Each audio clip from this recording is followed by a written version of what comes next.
परम शांति बापू जी गल करा दे। परम शांति मैं आत्म दर्शन के बारे दसना चाहता। कुछ लोग जी हैं शायद वो आत्म दर्शन दी गल्लां करदे। आत्म दर्शन जिहड़ी लेटेस्ट फिलोसफी है उत्थे मिलना कुती ना कुती, क्योंकि जिहड़ा ज्ञान है वो तो सारा मिक्स हो जाता। पहले जिहड़ियां वेदां उपनिषदां च पुराण च जिहड़ियां गल्लां लिखियां न, बाद विच गीता ज्ञान उस विच मिक्स होई आ 5000 साल पहले। बाद विच अनेक धर्म मठ पंथ संप्रदाय उस विच ज्ञान हौला हौला सारा उस विच मिक्सअप होंदा जादा। पर आत्म दर्शन की गल जित्थे भी आउंदी तां उत्थे भी लोग बड़े घट लोग जिहड़े ने आत्म दर्शन के उपर गल करदे। शायद मैं तो कुछ भी कोई किताब ही नहीं पढ़ी तां आत्म दर्शन कोई बोलदे। पहले तो ज़्यादातर लोग आत्मा परमात्मा जो ही नहीं मनते। मतलब जिहड़े नास्तिक धर्म वाले ने बड़े भारी वो तो आत्मा परमात्मा जो ही नहीं मनते। मतलब जिहड़े आत्मा परमात्मा जो मनते, कई लोग आत्मा जो मनते। हुण जिहड़े लोग परब्रह्म परमेश्वर जो मनते कि मैं परब्रह्म परमेश्वर का अंश है, मैं आत्मा है, तो आत्म स्वरूप की अनुभूति जियां ज्ञानी तू आत्मा है, तो आत्म ज्ञान तो कई लोग देना लगे हो। आत्म ज्ञान की गल भी कई लोग करते, मगर वास्तव च आत्म दर्शन क्या हुंदा? आत्मा का दर्शन हुंदा, आत्म दर्शन मतलब स्वयं आत्मा शरीर नहीं है, आत्मा है। तो मैं आत्मा है, मैं आत्मा है, मैं आत्मा है। इयां तो ब्रह्मा कुमारी संस्था 85 सालों से 1936 ते अज 85 साल हो गए। तो 85 सालों से मैं आत्मा है, मैं आत्मा है इयां करा दे, मगर आत्म दर्शन कुछ जो नहीं होया। क्या नहीं होया? तो आत्म दर्शन की गल असां करा दे तो आत्म दर्शन कियां कालू और कियां हुंदा। मनुष्य शरीर च रहीने आत्म दर्शन करना, अपने आपे जो स्वयं जो पहचानना। आत्म दर्शन करना मतलब अपने आपे जो स्वयं जो पहचानना। मैं आत्मा है, शरीर मेरा कर्म करने वास्ते एक साधन है। आत्मा का कर्म करने का साधन ये शरीर है। इस शरीर द्वारा आत्मा कम कर दी, ये तो कॉमन चीज़ होएगी हो। पर आत्म दर्शन आत्मा अपने कुछ दे रूपे याद कर दी। आत्मा अपने आकारी रूपे याद कर दी, निराकारी रूपे याद कर दी। आत्मा अपने अनादि स्वरूपे हो, आत्मा अपने बीज रूपे याद कर दी। आत्मा ये सोचे कि मेरा अनादि स्वरूप या मेरी बीज रूप अवस्था जो मिंजो जानना है, मनना है। आत्मा दा परमात्मा ने कनैक्शन होई ने, परमात्मा ते पावर लई ने। आत्मा दा परमात्मा कन्ने कनैक्शन मतलब योग। जालू बड़े योगी बनी आंदे आत्मा, तां फिर ये देह और देह दे जेड़े संबंधी हैं उन्हां ते जिहड़ी आत्मा है ये नष्टो मोहा की स्टेज होई आंदी। जालू आत्मा नष्टो मोहा होई आंदी तां फिर नष्टो मोहा स्मृति लभदा होई आंदी।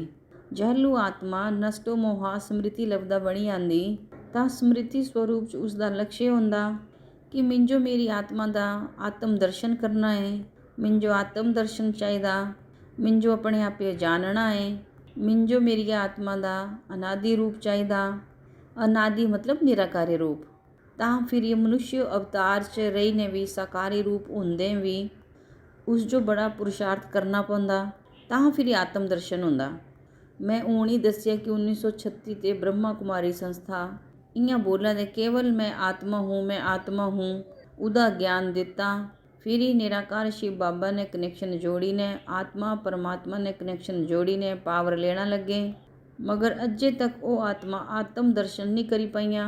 ਜਿਹੜੀਆਂ उत्थे दीदी दादियां ਹਨ, चाहे प्रकाशमणि दादी ਹਨ, चाहे दादी जानकी जी ਹਨ, चाहे पुराने ब्रह्मा बाबा जी ਹਨ, ਜਿਹੜੇ दादा लेखराज जी की आत्मा है। मगर वो धरती ते 100 किलोमीटर उपर एक सूक्ष्म बतन च एक गोला बनाए ने, सारे उत्थे रहिंदे। वो आत्मा सूक्ष्म बतन च गई, यह धरती ते उपर 100 किलोमीटर उपर ही गई, पर उसका जो भी आत्म दर्शन नहीं होया। अगर इन्हें जो ये आत्म दर्शन होंदा तो आत्मा जो अपनी अपनी निराकारी स्टेजा का या आत्मा की बीज रूप अवस्था का ज्ञान होंदा ना, या फिर आत्मा का जिहड़ा अनादि रूप था उसका ज्ञान होंदा, तां आत्म दर्शन होंदा। तां जिहड़ी वो आत्मा है यह धरती ते 100 किलोमीटर उपर सूक्ष्म बतन च कि गोले च रहिंदी उत्थे, वो वाली आत्मा उत्थे जिहा कैटागरी दी है वो आत्मा उत्थे तक पुजी आंदी। इसलिए आत्म दर्शन करना मनुष्य अवतार च बहुत बड़ा मुश्किल है। आत्म दर्शन इतना ईजी नहीं है। मगर जालू आत्मा परमात्मा का कनैक्शन होंदा तां हौला हौला आत्मा इच्छा मात्रमा विद्या बनदियां, ਜਿਹੜੀਆਂ ਇਸ ਸਥੂਲ ਜਗਤ ਦੀਆਂ ਇੱਛਾਵਾਂ ਨੇ ਉਹਨਾਂ ਤੇ ਉਹਨਾਂ ਨੂੰ ਮੁਕਤੀ ਮਿਲ ਜਾਂਦੀ ਔਰ ਨਸ਼ਟੋ ਮੋਹ ਹੋ ਜਾਂਦੀਆਂ। ਉਸ ਟਾਈਮ ਜਿਹੜੀਆਂ ਆਤਮਾਵਾਂ ਨੇ ਉਹਨਾਂ ਜੋ ਸਾਕਾਰ 'ਚ ਰਹੀ ਨੇ ਵੀ ਨਿਰਾਕਾਰੀ ਸਟੇਜਾਂ ਦਾ ਅਨੁਭਵ ਹੁੰਦਾ ਬਹੁਤ ਜ਼ਿਆਦਾ। ਤਾਂ ਉਹਨਾਂ ਆਤਮਾਵਾਂ ਜੋ ਹੌਲਾ ਹੌਲਾ ਗਿਆਨ ਇਮਰਜ ਹੋਣਾ ਸ਼ੁਰੂ ਹੋ ਜਾਂਦਾ। ਸਾਕਾਰ 'ਚ ਰਹੀ ਨੇ ਵੀ ਉਹ ਨਿਰਾਕਾਰੀ ਸਟੇਜਾਂ ਦਾ ਅਨੁਭਵ ਕਰਦੀਆਂ। ਆਤਮਾ ਦੀ ਬੀਜ ਰੂਪ ਅਵਸਥਾ ਅਨਾਦਿ ਸਵਰੂਪ ਨਿਰਾਕਾਰੀ ਸਟੇਜਾਂ ਦਾ ਅਨੁਭਵ ਕਰਨਾ ਇਹ ਸਾਰੇ ਤੋਂ ਵੱਡੀ ਆਤਮ ਦਰਸ਼ਨ ਦੀ ਗੱਲ ਹੈ। ਮਨੁੱਖ ਸਰੀਰ 'ਚ ਰਹੀ ਨੇ ਵੀ ਆਤਮਾਵਾਂ ਅਗਰ ਚਾਹਣ ਤਾਂ ਉਹ ਆਪਣੇ ਆਪੇ ਦਾ ਆਤਮ ਦਰਸ਼ਨ ਦਾ ਅਨੁਭਵ ਕਰ ਸਕਦੀਆਂ। ਅਨੁਭਵ ਕਰਨਾ ਪ੍ਰੈਕਟੀਕਲ ਨਹੀਂ ਹੈ, ਮਤਲਬ ਹੁਣ ਅਨੁਭਵ ਹੋਣਾ ਹੈ ਇੱਥੇ ਫਿਰ ਹੀ ਪ੍ਰੈਕਟੀਕਲ ਕਰਨਾ ਆਤਮਾ ਨੇ। ਤਾਂ ਜਿਹੜੀਆਂ ਆਤਮਾਵਾਂ ਹਨ ਉਹ ਨਿਰਾਕਾਰੀ ਸਟੇਜ 'ਚ ਇੱਕਦਮ ਅਨੁਭਵ ਕਰਦੀਆਂ। ਜਦੋਂ ਪਰਮਾਤਮਾ ਨੇ ਕਨੈਕਸ਼ਨ ਕਰਦੀਆਂ ਪਾਵਰ ਆਉਂਦੀ ਤੇ ਜਿਹੜੇ ਉੱਪਰੇ ਦੇ ਆਵਰਣ ਹਨ ਜਦੋਂ ਪਾਵਰ ਹੌਲਾ ਹੌਲਾ ਥੋੜ੍ਹੀ ਆਉਂਦੀ ਤਾਂ ਉਸ ਦੇ ਅੰਦਰੂਨੀ ਆਵਰਣ ਤੱਕ ਥੋੜ੍ਹਾ ਆਤਮਾ ਦੇ ਜਿਹੜੇ ਮਨ ਦੀਆਂ ਇੱਛਾਵਾਂ ਨੇ, ਮਨ ਦੀਆਂ ਤੀਬਰ ਇੱਛਾਵਾਂ ਨੇ ਕਿ ਮੈਂ ਆਤਮ ਦਰਸ਼ਨ ਕਰਾਂ। ਬੁੱਧੀ ਰਿਫਾਈਨ ਹੋ ਚੁੱਕੀ ਹੋ, ਮਨ ਬੁੱਧੀ ਸੰਸਕਾਰ ਇੱਕਦਮ ਰਿਫਾਈਨ ਹੋ ਚੁੱਕੇ ਹੋ। ਮਨ ਔਰ ਬੁੱਧੀ ਦੋਨੋਂ ਹੀ ਇਹ ਚਾਹੁੰਦੇ ਕਿ ਮੈਂ ਆਤਮ ਦਰਸ਼ਨ ਕਰਾਂ, ਆਤਮ ਦਰਸ਼ਨ ਕਰਾਂ। ਮੈਂ ਕੁਣਕਦੀ ਕੈਟੇਗਰੀ ਦੀ ਆਤਮਾ ਹੈ, ਕੁੱਤੇ ਆਈ ਹੋ ਕਹਿ ਆਈ ਹੋ ਧਰਤੀ ਪਰ कैं फंसी हो। जालू आत्म दर्शन की बड़ी गहरी लालसा हो है, बहुत गहरी लालसा हो है। परमात्मा कन्ने कनैक्शन भी हो है। अगर वो बेहद की आत्मा है तो बेहद के परम पिता कन्ने कनैक्शन हो है। बेहद की परम लाइटा का कनैक्शन होना, बेहद के पावर हाउस ने कनैक्शन होना, तां वो पावर आनी, तां वो पावर जानी उस आत्मा जो, तां थोड़ा थोड़ा अनुभव होना। पूर्ण मुक्त स्वरूप तो नहीं होनिया मगर अनुभव होना कि इतना ज्ञान तो हो ही जाना कि मैं बेहद की आत्मा है। बेहद दी आत्मा विच भी कौन हा कैटागरी दी आत्मा है। 9 ਲੱਖ वाली है, 16,000 वाली है, 108 वाली है कि 1008 वाली है कि मैं 33 कोटि वाली देवी देवते वाली आत्मा है कि G2 ते आई हो, G1 ते आई हो, गैलेक्सिया ते आई हो, कुत्ते आई हो आत्मा कैं आई हो इत्थे। ये भी इमर्ज हो जाना। आत्म दर्शन च आत्मा का जालू दर्शन हो जाता। उस टाइम आत्मा के अंदर ਜਿਹੜੇ ਸਾਰੇ ਰਿਕਾਰਡ ਪਏ ਹੋ ਅੰਦਰ ਦੇ ਰਿਕਾਰਡ ਮਤਲਬ ਆਤਮਾ ਦੇ ਅੰਦਰ ਦੇ ਰਿਕਾਰਡ ਨਹੀਂ ਹੁੰਦੇ। ਆਤਮਾ ਅੰਦਰ ਤੇ ਇੱਕਦਮ ਨਿਰਾਕਾਰ ਮਤਲਬ ਜਿਹੜੀ ਨਿਰਾਕਾਰ ਆਤਮਾ ਹੁੰਦੀ ਉਸ ਦੇ ਅੰਦਰ ਪਰਮ ਲਾਈਟ ਹੁੰਦੀ। ਤਾਂ ਪਰਮ ਲਾਈਟਾਂ 'ਚ ਕੋਈ ਰਿਕਾਰਡ ਨਹੀਂ ਹੁੰਦਾ। ਤਾਂ ਪਰਮ ਲਾਈਟਾਂ 'ਚ ਉਹ ਰਿਕਾਰਡ ਜਾਣਾ ਹੀ ਨਹੀਂ, ਉਹ ਭਸਮ ਹੋ ਜਾਂਦਾ। ਮਗਰ ਪਰਮ ਲਾਈਟ ਦੇ ਉੱਪਰ ਇੱਕ ਕਵਚ ਬਣੀ ਜਾਂਦਾ ਜਿਸ ਜੋ ਅਸਾਂ ਮਾਈਟ ਬੋਲਦੇ। ਆਤਮਾ ਦੀ ਸ਼ਕਤੀ ਮਾਈਟ ਇੱਕ ਆਵਰਣ ਬਣਾਈ ਲੈਂਦੀ। आत्मा के उपर एक आवरण बनी आंदा। उस आवरण तक कई आवरण बुद्धि के खुल जाते। बुद्धिया ने खुलते इत्थे बुद्धि एकदम रिफाइन हो जाती। बुद्धिया विच ये हुंदा कि मिंजो अपने अनादि स्वरूप बीज रूप आत्मा का दर्शन करना है। आत्म दर्शन करूँ मैं साकार च रहीने मैं आत्म दर्शन करना चाहती। तो आत्म दर्शन जलू आत्मा दी बुद्धि च बड़ा हुंदा।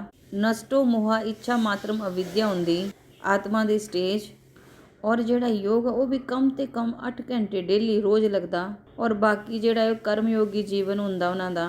घर गृहस्थ आश्रम च रही ने असां हमेशा बोलते घर गृहस्थ आश्रम। गीता च भी बोलिया गृहस्थ आश्रम सारे ते बड़ा उत्तम आश्रम है। जोड़ा संन्यास आश्रम है वो तो केवल शंकराचार्य ने ही शुरू किया। इससे पहले तो ऋषि मुनि भी गृहस्थ आश्रम च होंदे थे। तो बोलने का मतलब है कि आत्म दर्शन भी कालू होंदा। पहले ज्ञान होंदा आत्म दर्शन का, पहले ज्ञान होंदा फिर ही आत्म ज्ञान स्वरूप बनती है आत्मा। फिर ही वो ज्ञानी अपने जीवन च धारण करती और फिर ही अनादि स्वरूप का ज्ञान, बीज रूप अवस्था का ज्ञान, मैं परब्रह्म परमेश्वर निराकारी स्टेजा का ज्ञान, आत्मा का परब्रह्म परमेश्वर, आत्मा जो अपने परम पद पाने का कि मैं परम पद पाने वाली आत्मा है। मेरा ऊंच ते ऊंच परम पद है। परम पद मतलब अपने अनादि परम पद जो याद करना। मैं अनादि परम पद वाली आत्मा है। मैं साधारण आत्मा नहीं है, मैं बेहद दी आत्मा है। बेहद बिच भी बड़ी हाई कला दी आत्मा है। मेरी आत्मा बिच बेहद दी कला दी पावर है और मैं वही पावर इमर्ज करना चाहती। जालू ये एक लक्ष्य बनी जाता। लक्ष्य बड़ा ऊंचा हुंदा तां लक्षण भी आई जाते। जालू लक्ष्य बड़ा ऊंचा हुंदा दूसरा कोई लक्ष्य नहीं हुंदा, एक ही लक्ष्य। अर्जुन साईं वो एक ही आँख दिखता ना, वो सिर्फ आँखी दी साइड दिखता रहता ना। जालू उसने लक्ष्य भेद किया था मछली दी आँख, तां फिर उसका वो लक्ष्य जोड़ा भेद था वो से ही तीर मारिया था ना उस, तो फिर लक्ष्य आई जाता ना।